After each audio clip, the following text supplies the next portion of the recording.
Hello friends, welcome to JB's kitchen. இன்னைக்கு பாஸ்மதி அரிசி வச்சு பாயாசம் பண்றது எப்படின்னு பார்க்கலாம் வாங்க. பாஸ்மதி அரிசி வந்து 100 கிராம் எடுத்து அரை மணி நேரம் ஊற வச்சு வச்சிருக்கேன்.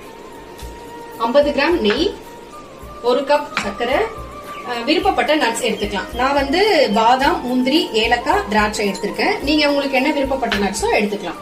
அதுக்கப்புறம் 1/2 லிட்டர் பால் எடுத்திருக்கேன். 1/2 லிட்டர் பால் எடுத்திருக்கல, அந்த பாலை வந்துட்டு மீடியம் ஃபிளேம்ல வச்சிடணும்.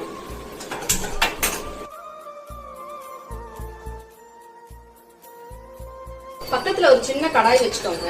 கடாய் வச்சுட்டு 50 கிராம் நெய் எடுத்து வச்சிருந்தோம்ல, அதை போட்டுட்டு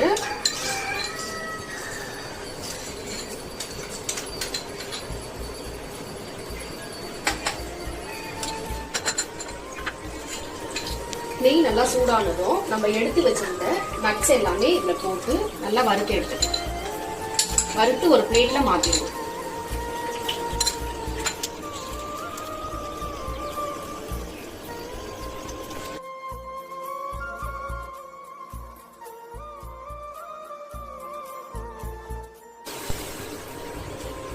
பாலும் நல்லா கொதி வந்துடுச்சு. இப்ப நம்ம ஊற வச்சிருந்த அரிசியை வந்து இதுல சேர்த்துக்கலாம்.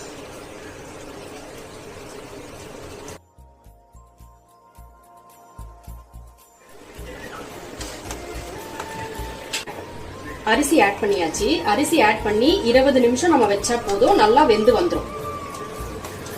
வெந்து வந்ததுக்கு அப்புறம் நம்ம எடுத்து வச்சிருக்க சர்க்கரையை ஆட் பண்ணிக்கலாம். அரிசி நல்லா வெந்துடுச்சு. இந்த பதத்துக்கு நல்லா வெந்த உடனே எடுத்து வச்சிருக்க சர்க்கரையை நம்ம ஆட் பண்ணிக்கலாம். இதுல சர்க்கரையை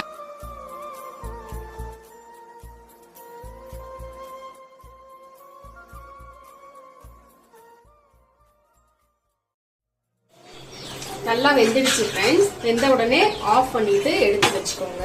எடுத்து வச்சுட்டு நம்ம நெய்ல வறுத்து வச்ச முந்திரி, பாதாம், நட்ஸ் எல்லாமே இதுல சேர்த்துக்கலாம். சேர்த்துட்டு நல்லா கலரி விட்டுருங்க.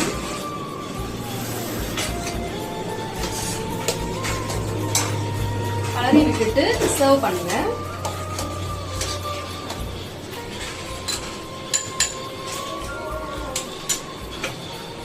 இதுதாங்க நான் செஞ்ச பாஸ்மதி அரிசி பாயாசம் ரெடி ஆயிடுச்சு. நான் ட்ரை பண்ணுங்க, நல்லா இருந்துச்சு. மறக்காம நீங்களும் ட்ரை பண்ணுங்க. இந்த வீடியோ உங்களுக்கு பிடிச்சிருந்தா லைக் பண்ணுங்க, ஷேர் பண்ணுங்க, சப்ஸ்கிரைப் பண்ணுங்க. பாய்.